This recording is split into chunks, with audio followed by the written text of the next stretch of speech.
Bismillahirrahmanirrahim. Alhamdulillahirabbil alamin wa bihi nasta'in ala umuri dunya waddin. Wassalatu wassalamu ala asyrofil anbiya'i wal mursalin.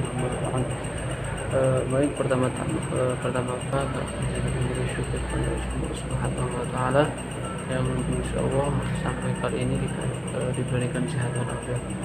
Baik, pada kesempatan kali ini saya akan membahas pertemuan yang kedua itu tentang kalam, pembagian kalam dan macam-macamnya, yaitu kalam khobari. Kalian kalam khobari maktamala as-sidqu wal kadhib, artinya adalah kalam khobari adalah pernyataan yang mengandung kebenaran dan kebohongan. Jadi kalam khobari itu menurut bahasa.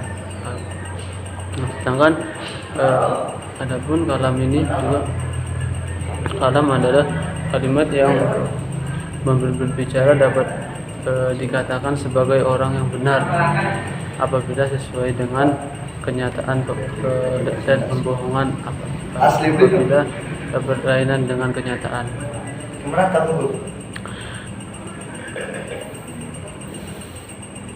Kalam habari ini disebut pula jumlah mufidah, dan setiap jumlah mufidah mempunyai dua rukun, yaitu mahmun alaih yang atau dikenal dengan hukum, dengan mahkum fi atau yang kita pakai sebagai dengan hukum biasa. Nah, jadi itu adalah kalam khobari. Nah, terus pola dalam kalam khobari juga ada dua, ada jumlah ismiyah dan ada jumlah fi'liyah. Yang jumlah ismiyah yang terdiri dari mubtada dan khobar, contohnya ana muslimun. Nah, itu. Nah, terus kalau jumlah fi'liyah yaitu terdiri dari fi'il fa'il, seperti contoh ja'a Ahmad. Terus macam-macam kalam khobari itu ada tiga, yaitu khobar tiba, yang artinya adalah itu apabila mukhatab tidak mengetahui ketika berita tersebut dan berita yang disampaikan tidak perlu menggunakan taukid. Nah, jadi gitu. Kalau macam-macam kalam khobari ibtida, contohnya abuka maridun. Nah, yang artinya ayahmu sakit. Nah, terus khobar talabi yang adalah apabila mukhatab ragu-ragu dan bingung mengenai kebenaran suatu berita, dan diharapkan mukhatab menjadi yakin akan kebenaran tersebut, berita yang disampaikan oleh si yang berbicara tersebut dengan menggunakan taukid, seperti contoh inna abaka maridun, yang artinya sesungguhnya ayahmu sakit. Terus adapun yang ketiga itu khobar ingkari, artinya apabila si mukhatab mengingkari kebenaran suatu pernyataan yang disampaikan dalam kabar ingkari tersebut,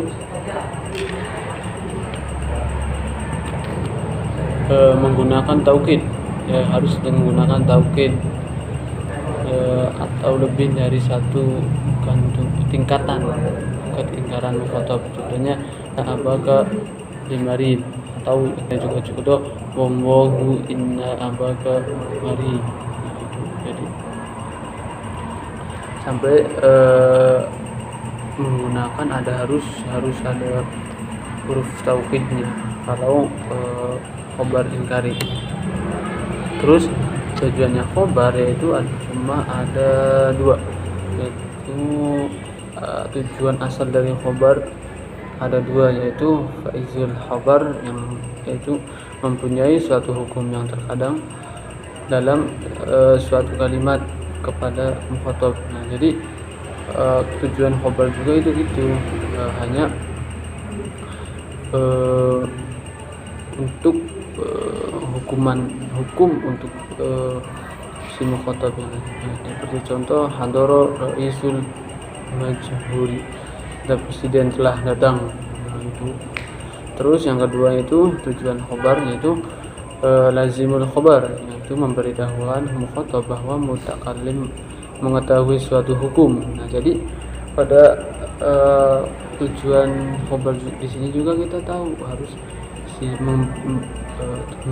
memberitahukan yang mukhatab bahwa si mutakallim itu suatu hukum. Nah, seperti contoh anta marid, kamu sakit.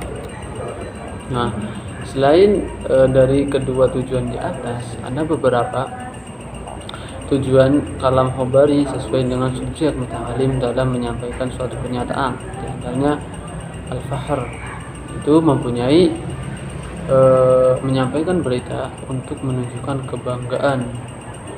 Contohnya sebagaimana sabda Rasulullah SAW, anna afsahal arab baida anni Quraisy. Nah, gitu. Terus izar al-had adaf, yaitu mempunyai berita untuk menyampaikan kelemahan. Contohnya qala rabbi inni wa huwal alim minni washtaghal. Nah, itu.